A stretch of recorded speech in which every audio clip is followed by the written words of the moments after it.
네, 2021년 6월 28일 이정훈입니다.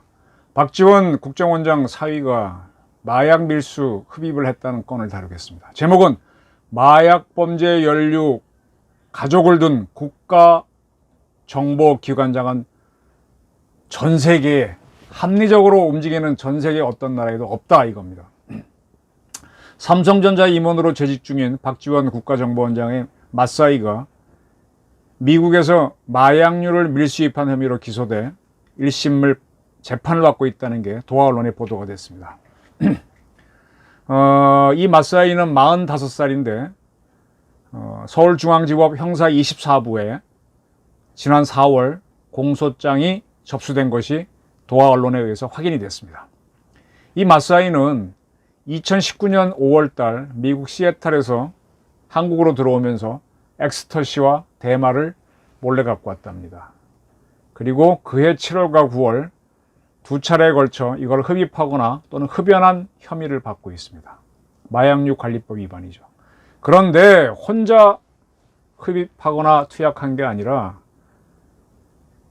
본인보다가도 10살 이상 어린 여성과 같이 강남의 한 모텔에서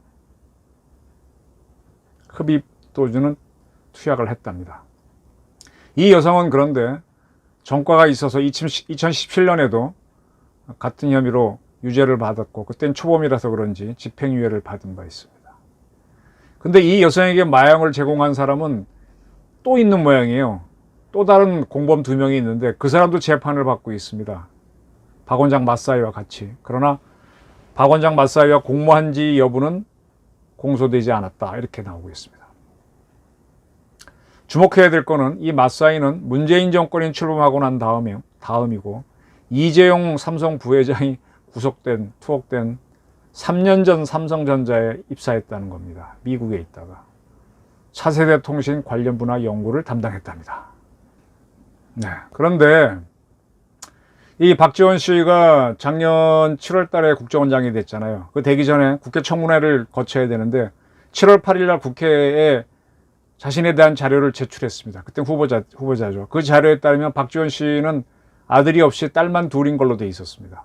근데 그때는 딸 둘 모두 한국 국적을 포기하고 미국 국적으로 돼 있었습니다. 박지원 씨는 원래 중앙대를 나왔죠. 그리고 미국으로 이민을 가서 뉴욕에서 뉴욕 한국 교민 회장을 하면서 미국에 살다가 그 다음에 50 말기에 한국에 들어와서 정치인이 된 사람이죠. 그러니까 가족 기반이 미국에 있는 사람입니다. 때문에 이제 박 원장의 맞사이도 미국 국적의 가능성이 매우 높은데 한국인이지만 뭐 한국인인지 아닌지도 잘 모르겠습니다. 어느 국적인지 아직 확인하지 못했습니다. 자, 이렇게 이제 7월 8일 날 청문회 자료를 제출하고 청문회에서 이제 뭐 어거지로 통과됐다 그래야 되나요? 그런 박 원장이 7월 29일 날 문재인 대통령으로부터 국정원장 임명장을 받습니다. 지금 사진에 나오는 것처럼 청와대 사진입니다. 이때 문 대통령은 사상 처음으로 남북 정상회담을 성사시킨 주영이며 가장 오랜 경험과 풍부한 경륜을 갖춘 분이라면서 박지원 씨를 축켜 세웠습니다. 그리고 이날 문 대통령은 이인영 통일부 장관, 김창룡 경찰청장에게도 임명장을 수여했습니다. 그리고 나서는 그 가족들, 주로 부인이죠. 이게 꽃다발을 선물을 했어요. 근데 이 박지원 씨는 그때 이미 78세, 42년생이거든요. 지금은 79세죠. 그 부인이 2018년에 먼저 돌아가셨습니다. 그래서 부인이 올 수가 없죠. 그럼 보통 뭐 딸이니까 딸은 또 안 왔어요. 미국에 있어서인지. 외손자가 왔습니다. 그때 언론엔 손자라고 나왔는데 외손자가 왔었습니다.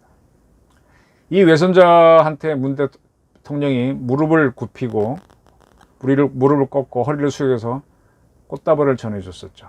그때 그 꽃다발은 헌신과 성실의 의미를 담은 헬리오트로포프와 신뢰의 의미를 가진 송화과 아게라덤이란 꽃이랍니다. 제가 꽃은 서툴러서 뭔지 모르지만 헌신과 성실은 국정원의 뭐 새로운 구호 비슷한 거죠. 뭐 신뢰의 의미, 신뢰도 그런 거고.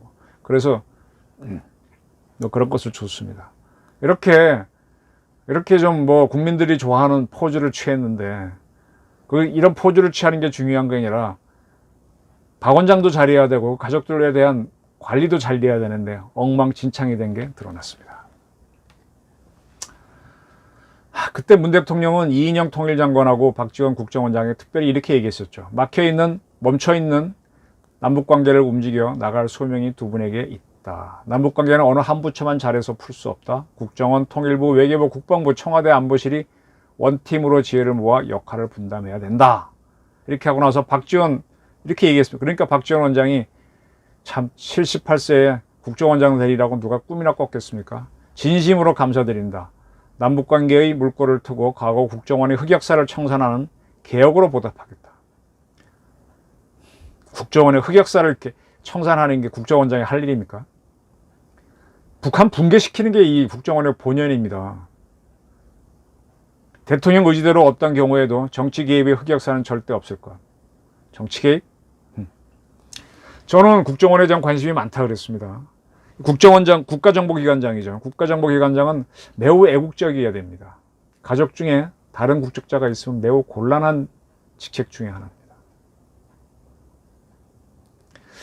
CIA를 보면 그 답을 알 수가 있는데, 옛날 굿샷 포워드라고 하는 CIA 초기를 보여주는 미국 영화가 있습니다. 거기에 보게 되면 CIA는 처음 만들었을 때는 백인만 뽑았어요. 흑인 안 뽑았어요. 백인도 그냥 뽑는 게 아니라 신교, 카톨릭은 뽑지 않았습니다. 그 카톨릭 신자가 처음으로 이제 CIA 들어가서 활동하는 상황을 그린 게 그 굿샷 포워드라고 하는 영화인데, 그렇게 아주 순혈주의를 강조합니다. 참고로 김영삼 정부 때죠. 1993년인가요? 안기부에 이제 그때는 안기부가 굉장히 셌죠. 그때 차장 중에 한 분을 미국에서 오래 있다 오신 분을 임명했는데 그분의 부인이 미국 여성이었죠. 그렇게 해서 임명했었죠. 근데 그거를 제가 기사를 써가지고 사퇴를 했습니다. 외국인은 가족을 두면은 안 되는 겁니다. 미국하고 우리하고 우방이지만 미국 국적자가 국정원의 핵심 멤버 중에 있으면은 국가정보가 살 수 있다고 봅니다. 북한이 난파공작원 보낼 때 항상 남쪽에 가족이 있는 사람들한테 보내잖아요. 그거는 공작 세계에서는 기본인데 어떻게 외국의 두 딸이 외국 국적자로 있는 사람을 국정원장을 시키는지 참 제가 이거 볼 때 되게 한심했는데 기어코 사단이 터지네요. 가족을 포섭하거나 가족을 인질로 삼아 정보 빼낼 수 있다는 걸 생각해야 됩니다. 국가를 운영하는 대통령이라는 사람은 think the unthinkable 항상 해야 됩니다. 그리고 국가정보기관장에 대한 정보는 1급으로 보호돼야 되는데 박지원 씨는 정치인으로 너무 오래 활동해서 공개된 게 너무 많아요. 공개된 게 많으면 이 사람은 쉽게 오염되고 외국 정보기관이나 공작원들이 접근하기 매우 좋다는 겁니다. 그리고 국가정보기관장은요, 지조가 있어야 돼요. 왔다 갔다 한 사람은 절대로 쓰면 안 돼요. 그래서 순혈주의를 가야 됩니다. 특별히. 국적도, 가족의 국적도 대한민국으로 통일돼야 되고. 왔다 갔다 하면 정말 곤란한데. 위키백과에 있는 박지원 씨 자료를 쳐보니까 하도 이 양반이 정치인으로서 정당을 많이 바꿔서 표를 하나 만들어 놨습니다. 이렇게.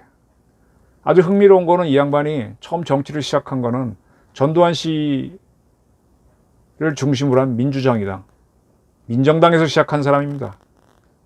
그러고 나서 김대중 씨한테 갔다가 왔다 갔다 하다가 안철수 씨 국민의 당까지 갔다가 뭐 어디 하도 많이 갔다 와서 뭐가 뭔지 모르겠어요.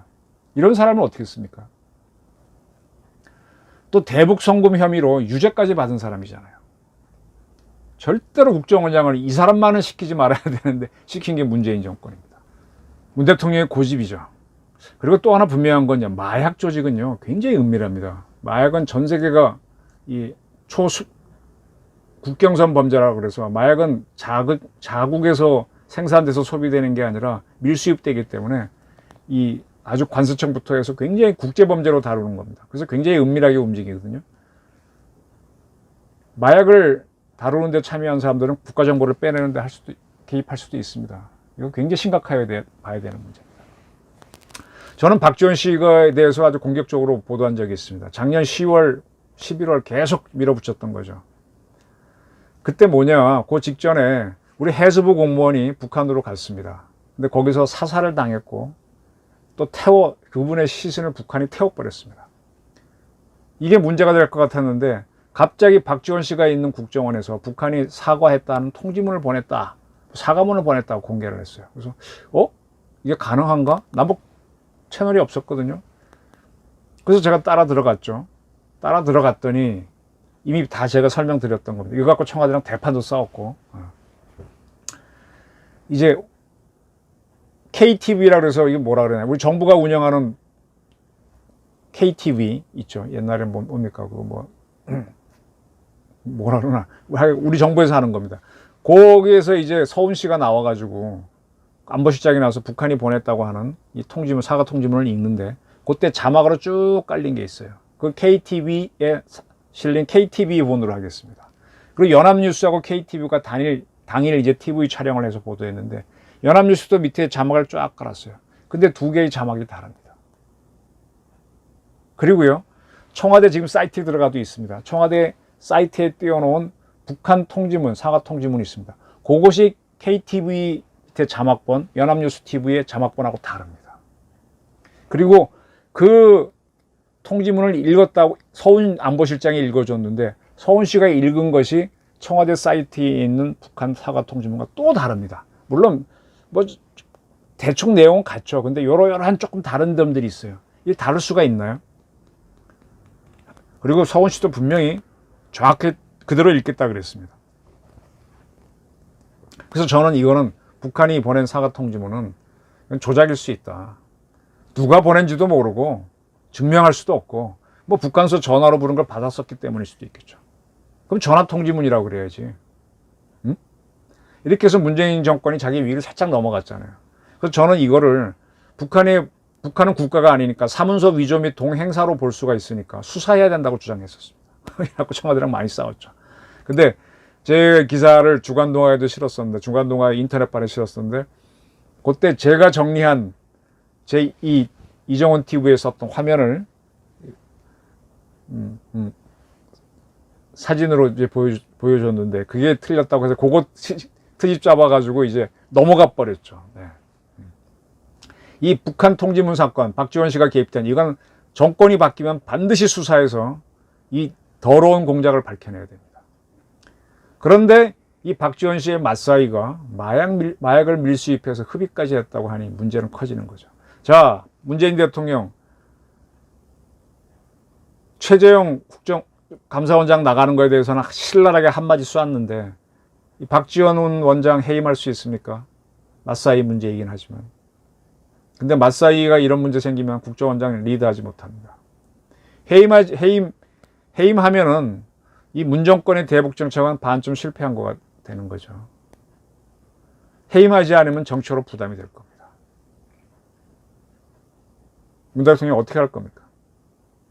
국가정보학 조금만 공부해도 지금 문 대통령을 포함한 문재인 정권 사람들은 이 국가 운영에 대한 공부를 안 하고 그냥 자기네 패당거리로 패당식으로 가잖아요. 그러니까 엉터리예요. 국가정보원장은 아무리 자당 사람을 안 치더라도 그런 역할을 할 만한 경력을 쌓아온 사람한테 맡겨야 돼요. 공개되지 않고 외국 국적자가 가족 중에 없고 있더라도 그게 아주 소수고 철저히 관리되고 정보가 어디서 셀지 모르니까 다 엉터리로 했어요. 절대로 국정원장만은 하지 말아야 할 사람을 국정원장 시켰기 때문에 이러한 꼴이 생겼거든요. 여기에 대해서 문재인 대통령은 책임을 지셔야 됩니다. 제 이정훈의 주장입니다. 감사합니다.